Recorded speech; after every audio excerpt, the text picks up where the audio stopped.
Eu preciso de um milagre, necessito de um milagre. Eu não saio daqui enquanto eu não ver um milagre em mim.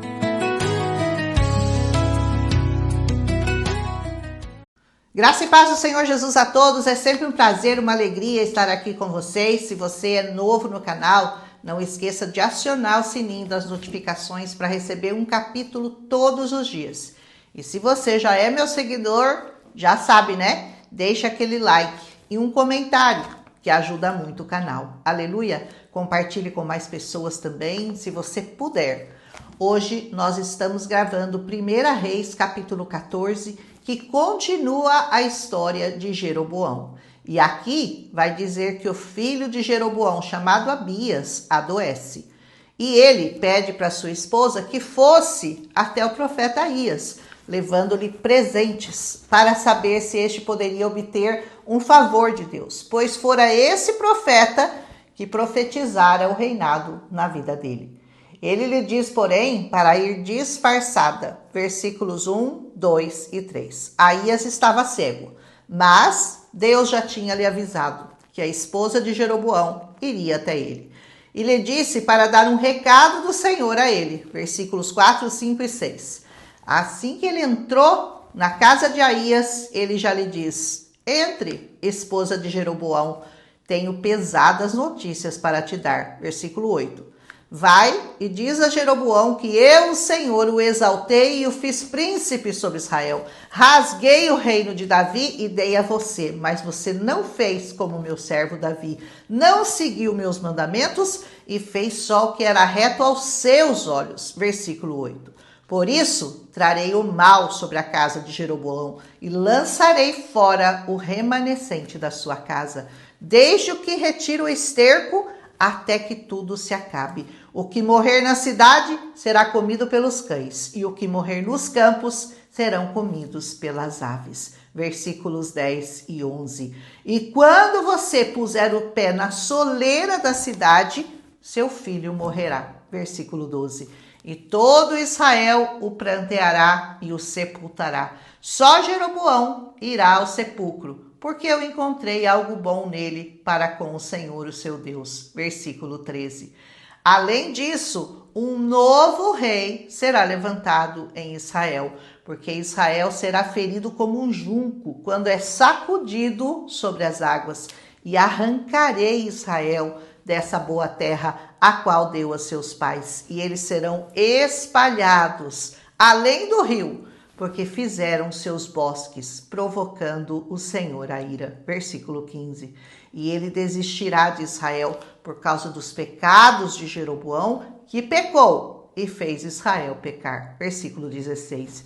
E a esposa de Jeroboão se foi, e assim que ela pisou em Tirza, na soleira da porta, a criança morreu. Versículo 17. E foi sepultado, e o prantearam, segundo a palavra que o profeta tinha dito a ela. Versículo 18.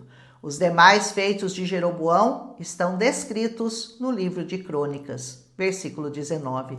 Quanto a Roboão, este reinou em Judá. Ele tinha 41 anos quando começou a reinar e reinou 17 anos em Jerusalém, a cidade escolhida pelo Senhor entre todas as tribos de Israel, para lhe colocar o nome. Versículo 21. E Judá fez mal à vista do Senhor, e eles o provocaram com ciúmes, porque construíram também lugares altos, fizeram imagens e bosques em todo o outeiro elevado e debaixo de toda a árvore verde. Versículo 23. Também imitaram os sodomitas e as suas abominações, conforme tudo que o Senhor alertara para que não fizessem. Versículo 24. E no 5º ano do reinado de Roboão, Sisaque, rei do Egito, subiu contra Jerusalém, saqueou todos os tesouros da casa do Senhor e da casa do rei, seus escudos de ouro que Salomão tinha feito. Versículo 26. E Roboão fez, no lugar de escudos de ouro, ele fez de bronze e os deixou nas mãos dos guardas, os quais guardavam a porta do rei. Versículo 27. E houve guerra entre Roboão e Jeroboão todos os dias, em que eles reinaram. Versículo 29. E Roboão também morreu e foi sepultado com seus pais na cidade de Davi. Sua mãe era Naamás e seu filho Abias reinou em seu lugar. Eu vejo nesse capítulo muitos ensinamentos de Deus para nós.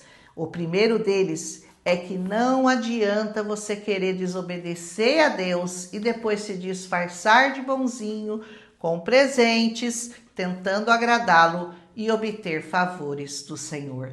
Ele nos conhece bem em todos os nossos caminhos. Nós estamos nus perante Ele. Os disfarces não o enganarão. Nossos pecados serão expostos, julgados e castigados.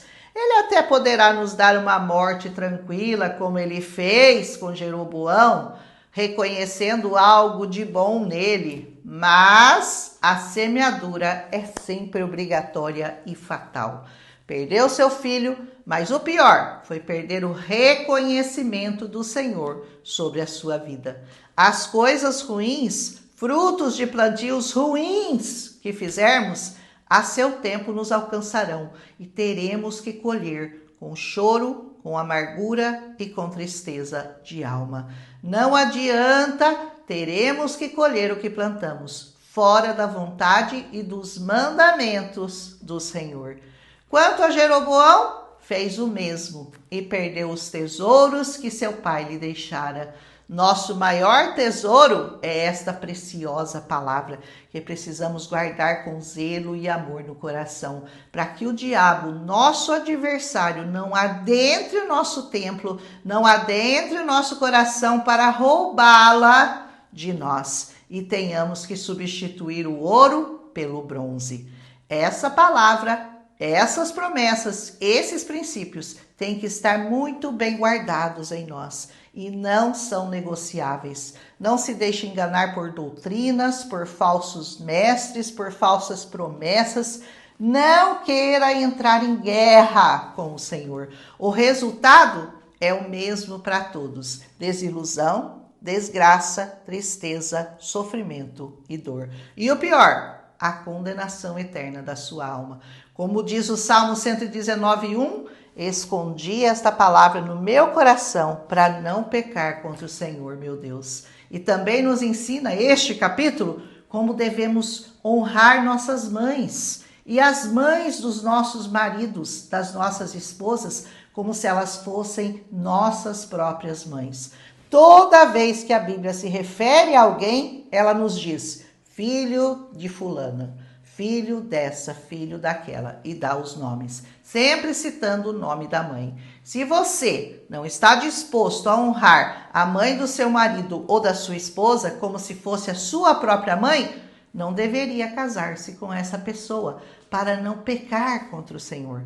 Mas se você já se casou e não está fazendo isso de maneira apropriada, mude seu comportamento e passe a honrá-la de todo o seu coração, de toda a sua alma e de todo o seu entendimento. Amém? Amanhã nós vamos continuar estudando o próximo reino, que é o reino de Abias, filho de Roboão. Um abraço em Cristo Jesus, fiquem guardados na graça e no amor do Senhor. Aleluia, um abraço e até amanhã, se o Senhor nos permitir.